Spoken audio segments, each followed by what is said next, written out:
Hey, what's up, guys? It's Eli Fishman from TalkingBall.net and YouTube, Eli Fishman Sports. Back with another interview. Today I'm happy to be joined by infielder for the Sugarland Skeeters, Josh Prince. Josh, thank you so much for coming on today. Thanks for having me. Thank you so much for coming on today. You spent the first 5 years of your professional baseball career with the Brewers organization. You played from rookie ball all the way up to the major leagues. What were some of the biggest lessons you learned, and who were some of your mentors that led you to be the player that you are today?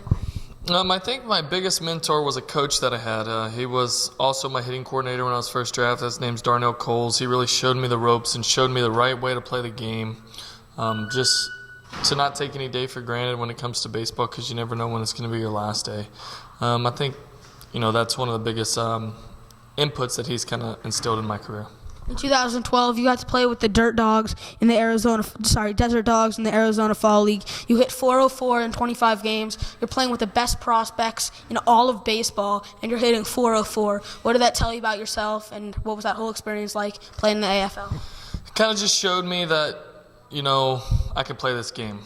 That, if I can do this against these guys, then I feel like I can do it in the big leagues and things like that, and really just gave me a lot of confidence from there on out in my career. That next year is when you got that call-up, April 6, 2013. You got your first call-up only a few days after opening day. I believe it was Aramis Ramirez that went down with an injury, and you get that call. What was going through your head when you get the call that you're going to the show, which is, every kid's dream? I'm sitting here right now with chills, just thinking about it. That's something as a kid that you work and you try and you dream about your entire life and your entire career. And to get that call to go in the coach's office and second day of the season in TripleA, and he says, hey, you know what, Aramis got hurt, you're going to the big leagues. There's no words to describe the feeling, and there's no words to describe, that first hit. Just 2 days later, you came in, you played 2 consecutive games against the D-backs. You got that first hit, a double off J.J. Putz. Can you tell me about coming in, that MLB debut, playing in front of thousands of fans, that whole experience, and then getting that double first hit?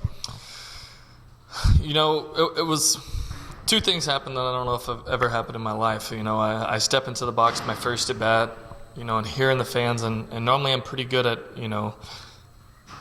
toning them out and not hearing anything, and I had to step out of the box. I stepped in the box and stepped right back out of the box and just kind of took a deep breath and absorbed it all in and tried to, enjoy that moment as much as I possibly can. And then when I got my first hit, standing on second base and hearing the entire 40,000 people standing up and screaming, it's the first and only time I've ever had chills on a baseball field, And so those two experiences are something that you can't describe unless you've done it, unless you've had it, and I still can't describe it even though I have done it. I think it was 4 or 5 times in 2013 that you bumped from AAA to majors, then a week later back up and then back down. Do you think it was more productive for you to be playing every single day, getting a lot of at-bats, and having success in AAA, or being in the majors and not getting a lot of playing time and, sitting out a lot, being on the bench and not getting as many at-bats, but still being in, as you keep describing, that amazing major league atmosphere? I think it's a double-edged sword. You keep your timing, you keep your rhythm, you keep your confidence, you keep all those things in AAA of playing every day and seeing consistent at-bats. But then it's also the same thing of when you're in the big leagues, you're at the pinnacle, you're at the top. You might not be playing every day, but at the same time you're standing in the big leagues, playing next to Ryan Braun and playing next to Aramis Ramirez and Jonathan Lucroy and all these superstars. And just being in there and picking their brains and learning what they do and learning their routines and learning why they do the things that they do is also just as beneficial sometimes as being in AAA and playing every day. Right now you're in your 3rd year in the Atlantic League. You're playing with the Sugarland Skeeters. It's your 2nd year with the Skeeters. They're the reigning champs, and you come in here after, 3rd year here. How do you like this Skeeters organization and this entire Atlantic League? Class act. There's nothing bad to say about the Sugarland Skeeters. From top to bottom, it's ran as professionally as it can be. And so with that, the league is what the league is. Every single team has 12, 13 guys that are playing the big leagues. The competition's unbelievable. Our team has a bunch of guys that play in the big leagues. For me, it's AA, AAA baseball.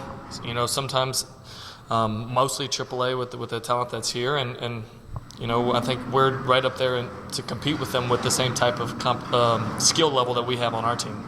All right, thank you so much for joining me today, Josh. I really Thank you. I appreciate appreciate it. Thank you so much.